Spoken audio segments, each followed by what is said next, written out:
David English with us once again, and David, expert on all things Chinese. Now, we're not talking about food, although pre-broadcast we've been talking about medicine, and that's for another day, because Chinese has its own medicine.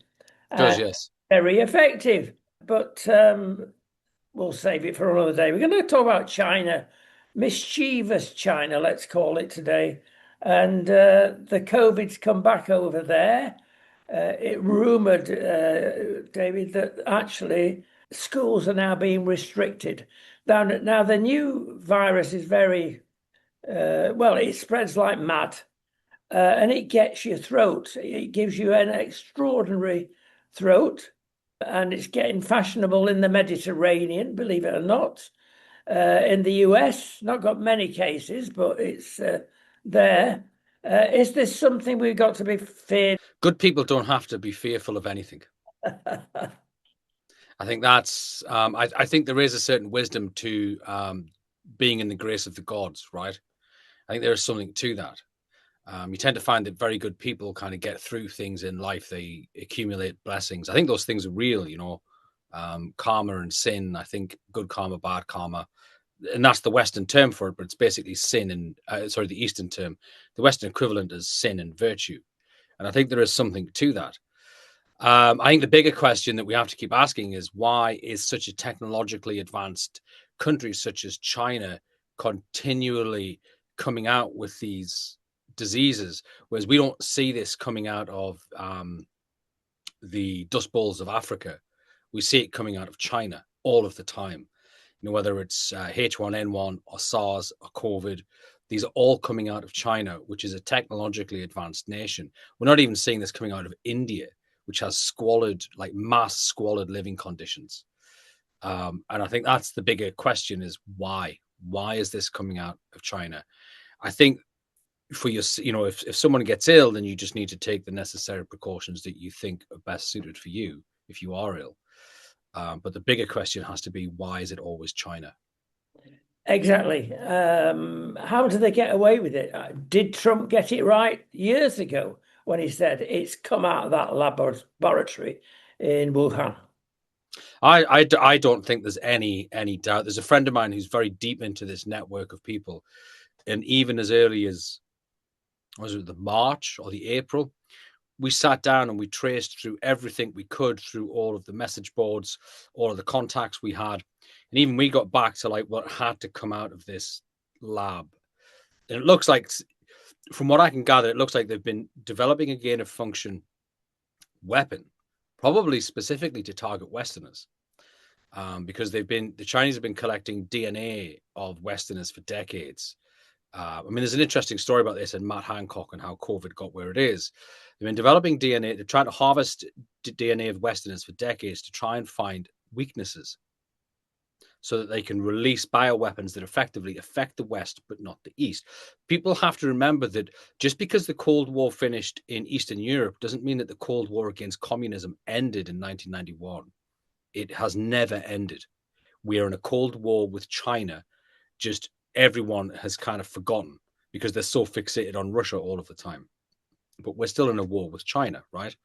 So they've been trying to harvest DNA for decades. They set up a program under Jeremy Hunt in 2013 to collect 5 million DNA samples from the English. And the English aren't interested. We're just not that way minded, right? So Jeremy Hunt's project failed. It kind of passed on to Matt Hancock. And the testing facility under COVID gave Matt Hancock a windfall of DNA samples. Now, after about a year into lockdown, there was a big ceremony where the Chinese presented Matt Hancock with an award for essentially completing this task. So the Chinese are looking for bioweapons. They're looking for weaknesses within the West. I personally think that they were halfway through developing something in the lab. And from what I can gather, patient 0 was a woman who dropped the vial. She got ill. The coroner did an autopsy on her, didn't know what was wrong with her. Then he started to get ill. And he was the first one to kind of raise the alarm that something was off. There was a friend of mine in London, had a lodger from China here in October 2019 during the half-term week, and he was really, really ill. And the woman said to him, "Oh, what's wrong with you?" And he went, "Oh, I've got coronavirus." So there was something they knew then in the public that something was there in China, but we were kind of pushed off and pushed off. And I think it was Boxing Day was the first, or was it the day after Boxing Day in 2019 was the first kind of media report I seen. I thought, oh, here we go again. But this one's, it just felt like this one's going to be big. And it was. So I think it was definitely man-made. I myself have had it. And I would say it's the most unnatural feeling thing I have ever had in my life. It's the most unnatural virus I've ever had in my life. It was weird. It just didn't feel natural. It felt like an assault on the body in an inhuman way. It was odd. And I think when they look into how the virus operates, it's a splice, it's a chimera of different viruses. And these viruses are such genetic mutations that they cannot symbiotically form under natural environments. It has to be manipulated. So I think Trump's entirely right. And if you look into Wuhan, what the Wuhan lab is, it's partnership with Bill Gates, which started in, I want to say 1998, 1999, with the then Premier Jiang Zemin. If you know anything about Jiang Zemin, who died recently, he was a thoroughly, thoroughly evil individual. He would have made Joseph Stalin look like Mickey Mouse. This man was terrible. A lot of the human trafficking within China hubs through Wuhan. It's like it's like a controlled prefecture of the Chinese government. The Chinese government are split into two halves. You have the Beijing prefecture, which is Xi Jinping, and then you have a lot of other prefectures around the country that belong to this guy Jiang Zemin. He's the one who persecutes the Falun Gong practitioners. He's the one who subverts the constitution. So even though he has to step down, he can stay in commander in chief. He's the one who thoroughly brings in the corruption of the West. This guy's literally evil personified. In Wuhan was like his little fiefdom, right? And Wuhan and Shanghai. And a lot of the criminal activity, due to the way the rail networks and the rivers work in China, runs through Wuhan. It is not a good place. It's not a good place at all. So yeah, I think it's absolutely Chinese made, and I think at some point we need to sanction or we need to claim reparations back from China for this. Well, exactly. Everybody says that, David. We still trade with China. Do we have to look? Let's assume we suddenly say, right, you're real bad guys. We're going to put sanctions on. We're not even going to trade with you. Could the West survive that? Of course we could. Yeah, it might hurt for a year or two because they've stole the manufacturing base. But at the end of the day, all of those manufacturing techniques are Western anyway. Like if you draw up a chart of what has been invented in the world, it would essentially the chart would essentially consist of majority either Chinese inventions from years ago, or the majority, the 90%, is Western inventions, and the majority of those Western inventions are British and English inventions. So there's this thing where you get this pyramid that goes from the Orkneys all the way down into deep Germania, and that pyramid of people have invented almost everything. Interesting. So, yeah, it is very, very interesting. And they're probably the most persecuted people as well, as a collective. Yeah. The entire political and media establishments are against those people and their right to exist.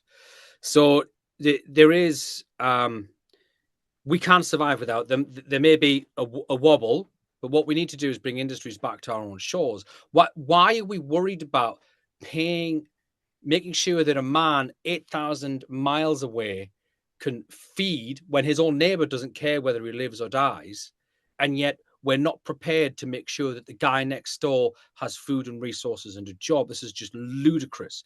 If you think of the nation state as an extension of the family, this is familial neglect. Yeah. It's mental. A lot wrong at the moment, David. But the other thing that is on the street, as it were, is, and it keeps coming up, Islam. Have they invented anything compared with the West? The burqa. Not really. No, I mean, so you can trace all this back.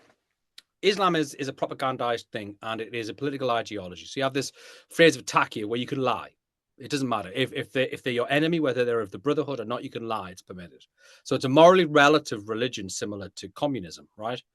I don't see them as being very different at all.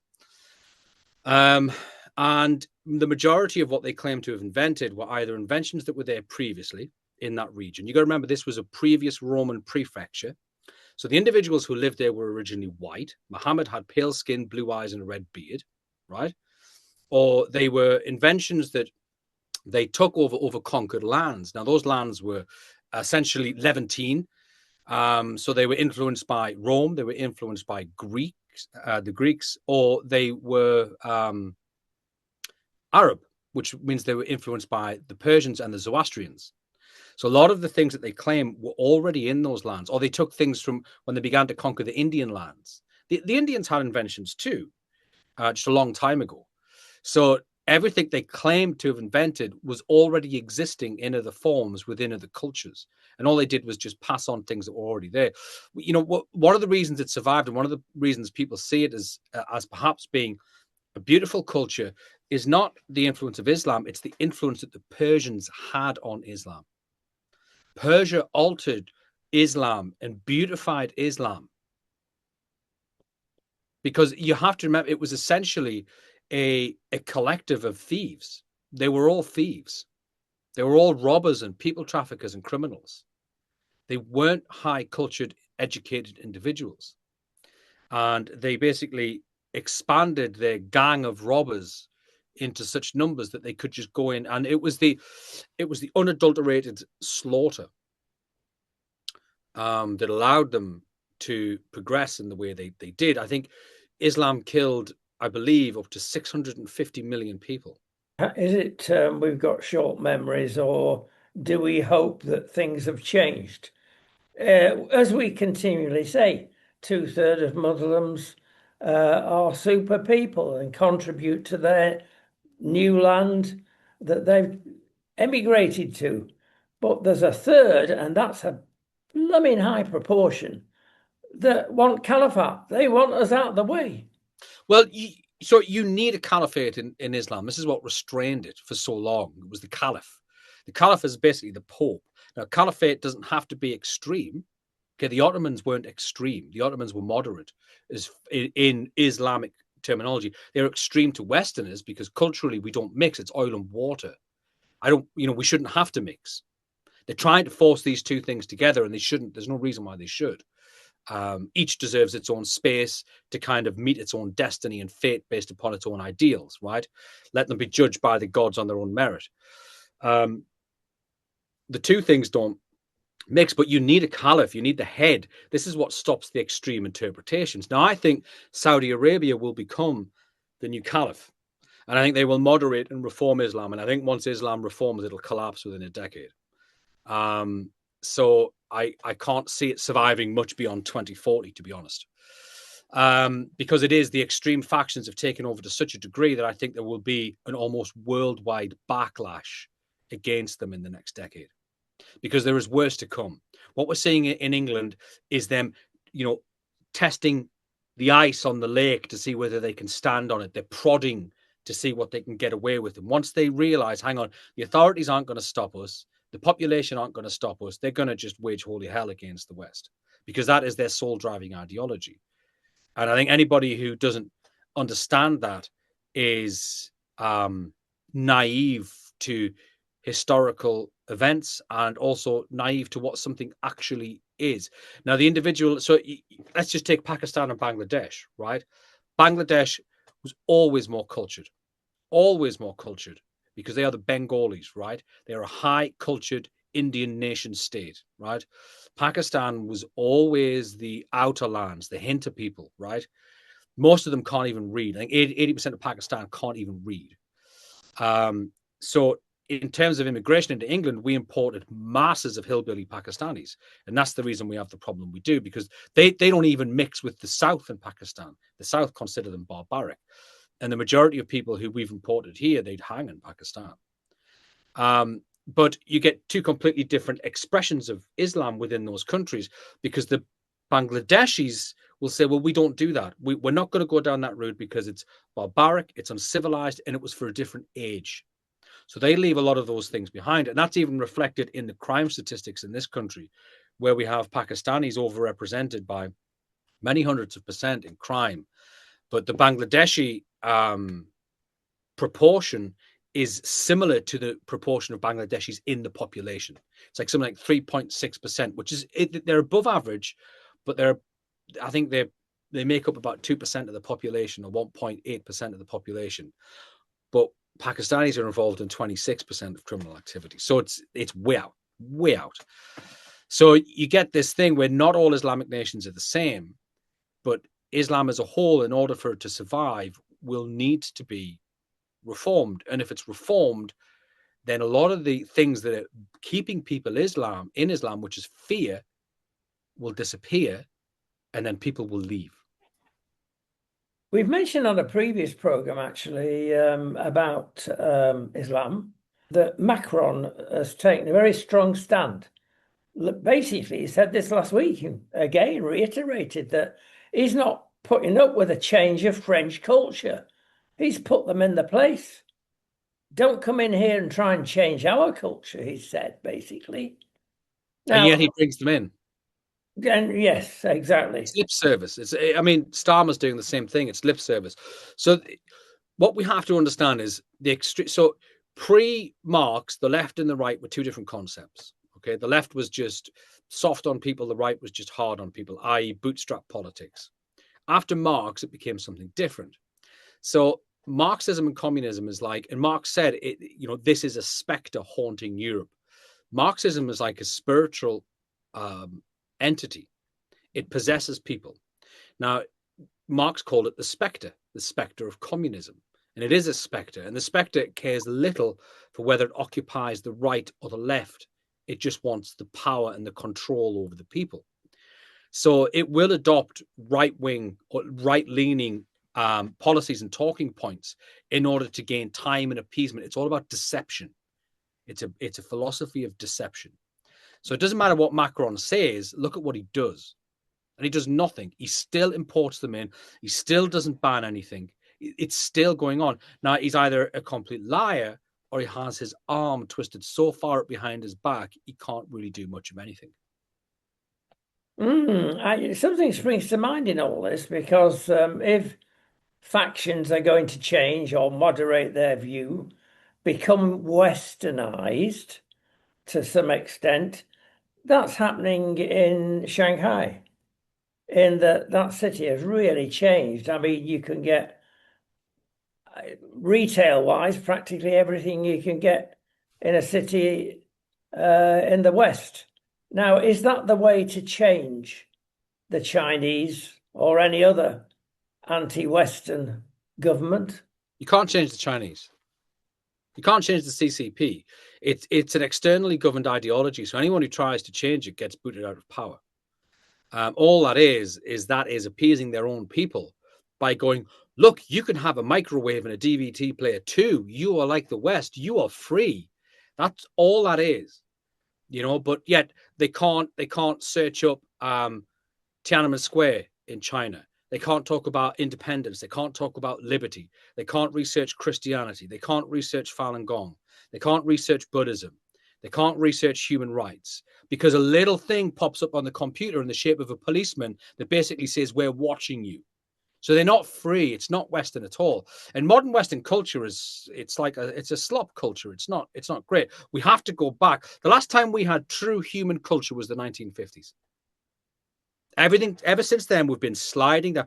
If you took somebody from the 1950s and put them here, they'd think you transplanted them into a hellish inversion of the world that they grew up in. They would think it was hell. A lot of people say the same, David. So that's not Western culture. Western culture is protecting women. We always regarded our women as semi-divine creatures, beings of immense creativity. And even Tacitus said this in like the 11th century or something, 11 AD, the Germanics regarded their women as semi-holy beings and revered and respected and protected them. This is the root of chivalry, right? This is you're getting into the root of chivalry, the ability of the presence and the manifestation of the divine in the woman to inspire the divine protector qualities in the man.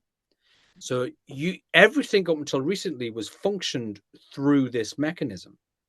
And this enabled society to flourish. Men beautified the world for two reasons.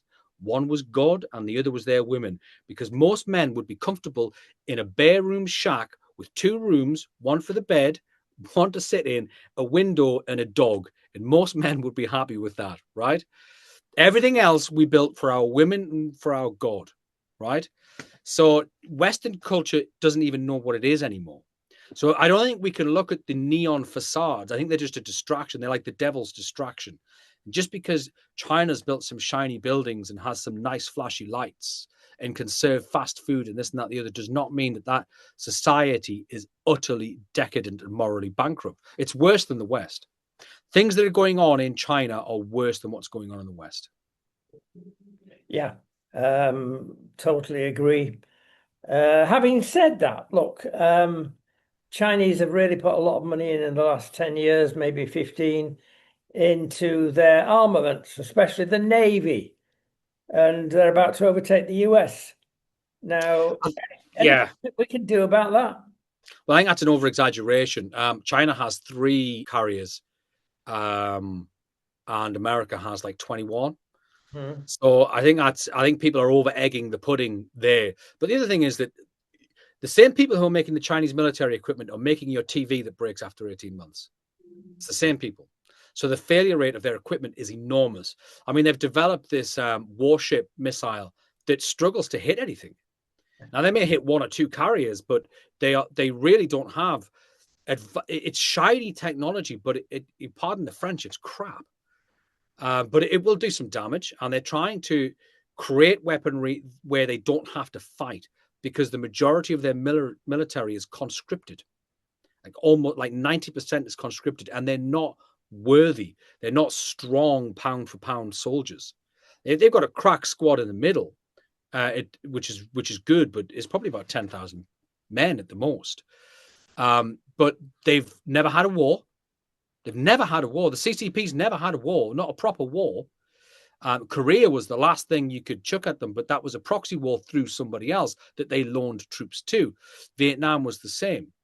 They had a brief skirmish with Russia in 1969 over land, and it was a stalemate. They had a skirmish with India in 2019 and lost. So they're not a battle-hardened nation, and they certainly haven't got the experience that the Americans have. And I think even our special forces lads would give them a hell of a hard time. A hell of a hard time. Well, that's going to open the door for cyber, which will be the next World War Yeah. III. And they're good at cyber. They are, but again, what you're looking at is a culture that is morally collapsing from the inside out. They're trying to keep a lid on it. I mean, there's another thing that people in the West haven't picked up on. The Chinese population's vanishing. It's at an alarming rate. Now, I got told from somebody very well placed that they had, by the end of 2022, they'd lost 500 million people during the COVID period due to the virus itself, the effect it had on the Chinese people, but also the way they locked it down. They just locked people in buildings and left them without food and water. Now, I've been getting this earlier this year. I had, again, someone who's very well placed into China things tell me that it's more than 500 million, that the villages and some of the towns are just completely empty. I've seen a lot of reports come out from China-focused news agencies in the West where they're literally just reporting that they believe there's 800 million people died. I don't think it's quite that much, but I think the Chinese population is definitely under 800 million at this point. So they've lost a large part of their population. Now, some of that will be elderly, true. That won't affect their manufacturing base, but it will cross over. And I think China will struggle because it appears that their population is going in reverse at an alarming rate. So whatever they do, I don't think they can sustain it. Now, we may have to buckle up and face the AI devil that is China, because I think if anything approaching what the West thinks is the Antichrist is, I think it will come out of China. Yeah, okay. A lot of firms that have moved in to China to tap the local market and sell their product, VW is perhaps the biggest one even. They're feeling the draft at the moment as the economy in China goes down. They're not selling their cars in this instant. It comes out to the West eventually what is happening in China. They're fed up of the bureaucracy, the new laws that are being put in there. We don't really want to deal with China, but it suits us at the moment. So I can see when a lot of companies are pulling themselves out, Western companies, out of China. That's going to change things a bit. It will massively. Look, no one's ever made the bonanza that they were promised in China. China lied. Right? The Chinese government just lie. You can't believe a thing they say. Right? It trips off the tongue. And they were promised XX. You will make XXX. Nobody ever did, because China has national protection laws in, and all of the firms in China are linked to the government. They're all part CCP owned. So the Chinese are going to make sure that their companies sell more than your company, right? But what they'll do is they'll say, well, if you don't stay, if you don't give us your investment, which they need to prop up their economy, they need continuous Western investment because they don't have any economy. It's a fake economy. We will go to your competitor. So Volkswagen, if you pull out, we're going to go to Mercedes, or we're going to go to BMW. And then when the bonanza day comes, they will get the bonanza, not you. But the bonanza day never comes. They've been promising the Western companies this for 20 years, and the bonanza day never arrives. What they give you is a sliver of that economy to keep you going. But actually, they rely far more on the West buying their products than we do on buying than they do on buying ours. So they're not buying our products en masse. They're buying counterfeit and cheapened versions of Western products made by Chinese companies. And then the Chinese are trying to put those Chinese brands into the West to displace our own economic product and our own economies so that we become foreign controlled. I'm telling you, we're in a war. It is a war. It's insidious in some ways because coming out of London this last week and New York City have been demonstrations in every capital. They have demonstrations, but more and more people are being sponsored by the Chinese. In other words, you have a freedom march for whatever. And allegedly, Chinese are getting together a dozen people, paying them $200 to turn up and oppose the freedom marches. And it's a job, people shrug and say when they're asked point blank, where did this come from? CCP, yeah, $200, very nice. They're getting everywhere. Yeah, I mean, they've been doing this for a long time. I've seen this in protests, parades, cultural events, anything that's not CCP organized, that has some sort of China end to it. They will pay people to turn up. They'll employ local Chinese gangsters. They'll employ students, anyone. They've done this throughout the West for decades.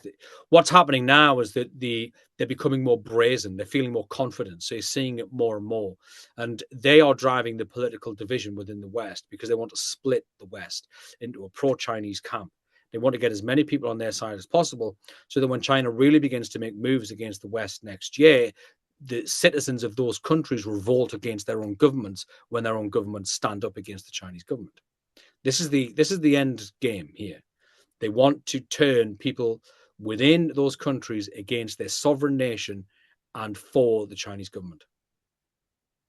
Their mates include Russia, North Korea, and some other nations indeed.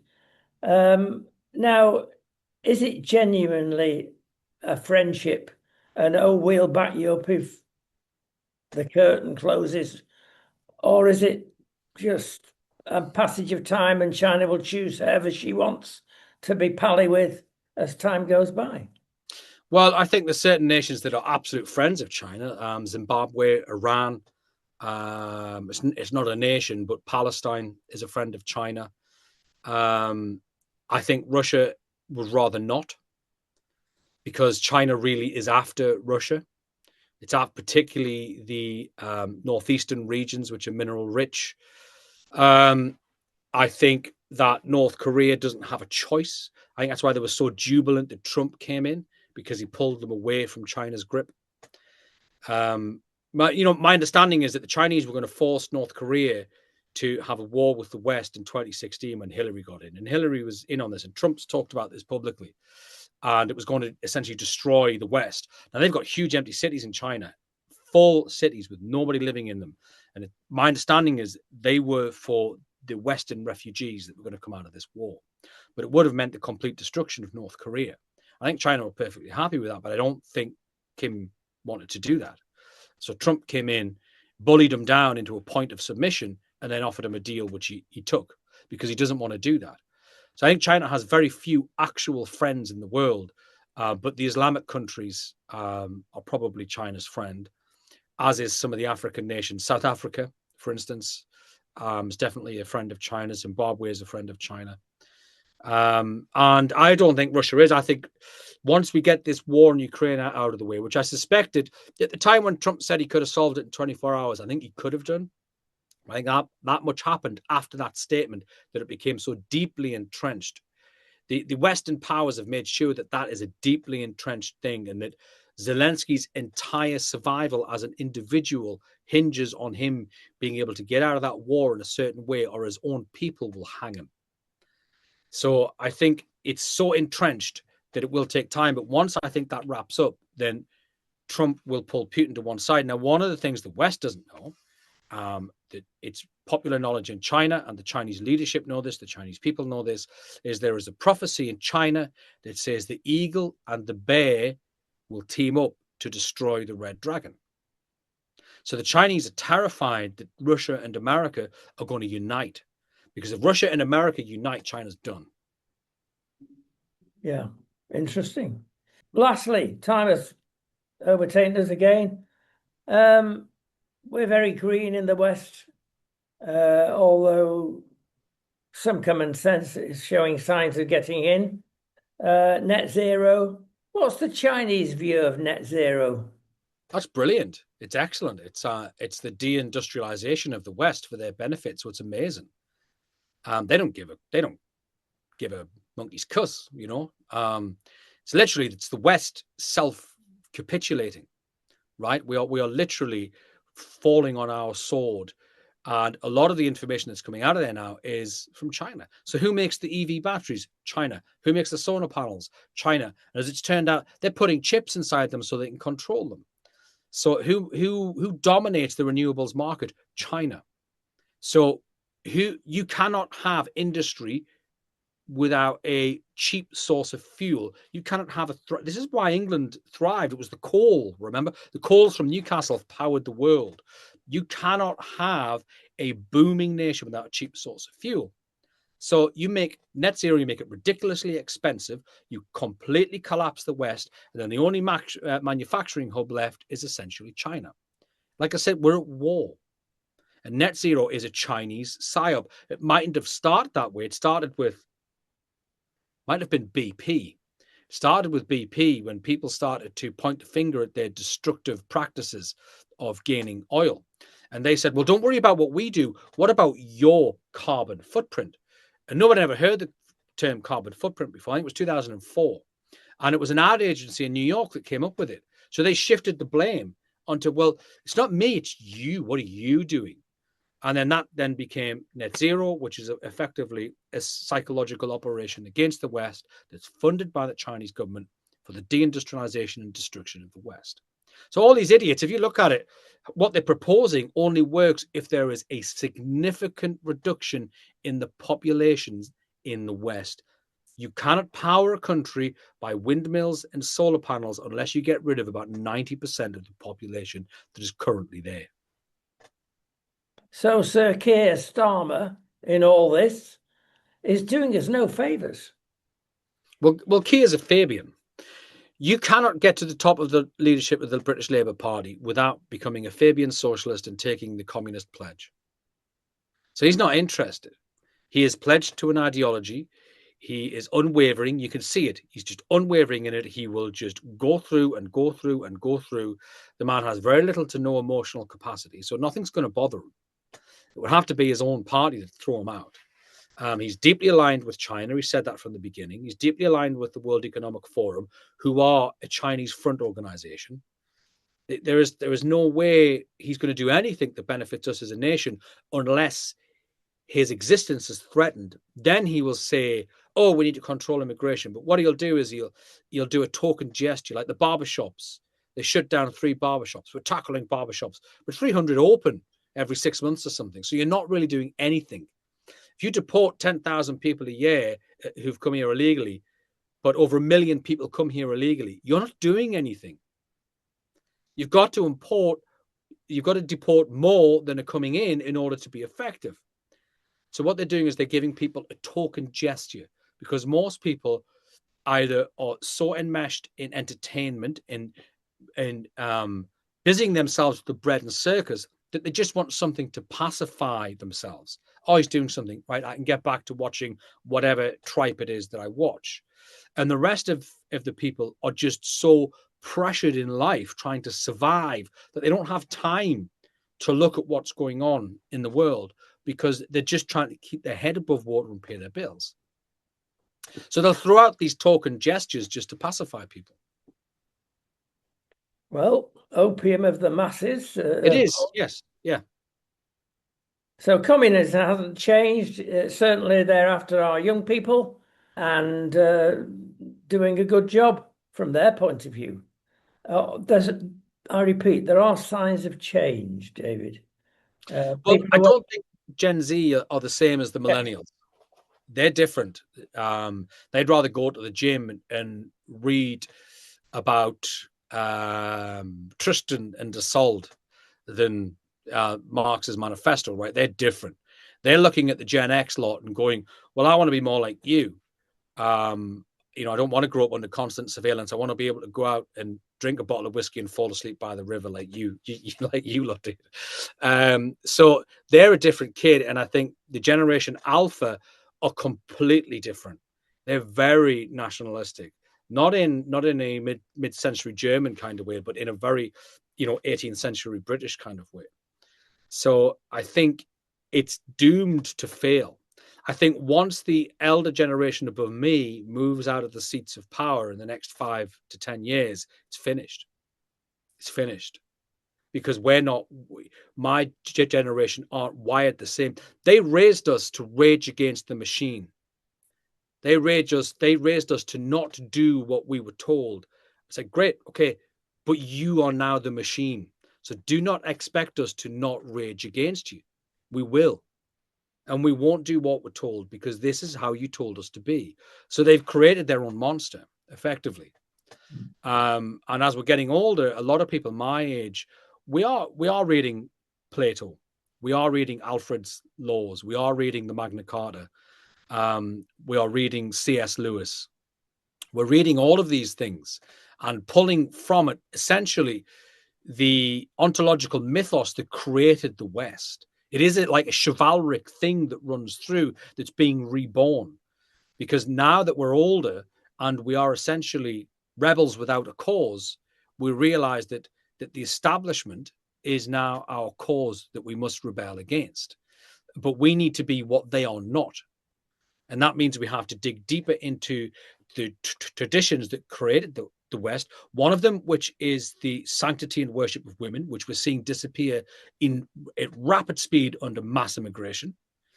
And we're seeing these things return because this is the true order. This is the way. Look, I was raised by an older generation of men who lived through the war. I was raised in a town that was 15 miles from anywhere, right? It was like living in the 1950s. When a woman entered a room, the men got off their seat. They never wore a cap indoors. If they were outdoors and a woman spoke to them, they took their cap off.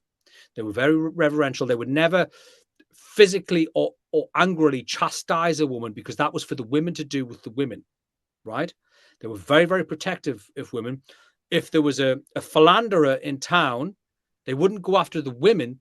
They'd go after the philanderer, and they'd take him around the back of the social club and they'd give him a hiding, right? That's the town that I grew up in, where men were men and decency and honesty were the only thing that you could bank your name on. And we need to return to this tradition. And the young people are flocking to this in groves because it's like there's a spiritual vacuum. They've created a spiritual vacuum. And I think they hoped that they would create the spiritual vacuum and communism would fill that vacuum. But it's rootless, so it can't ever satisfy the needs of the soul. So they're going into the older English traditions, which they need to. This Germanic tradition shaped the West. The West is Germanic. It's not Latin. It's Germanic. Whether it's the English, whether it's the French, whether it's the Austrians, whether it's the Germans, they're all Germanic. And this is where it has to come out of, and it will go back to, because that's our natural, that's the course that the river flows, right? Fascinating stuff, David. We'll see Yes. you very Thank you. shortly. Thank you. Yes. Well, thank you for having me on, Rodney. It's been an absolute pleasure. I do appreciate it very much.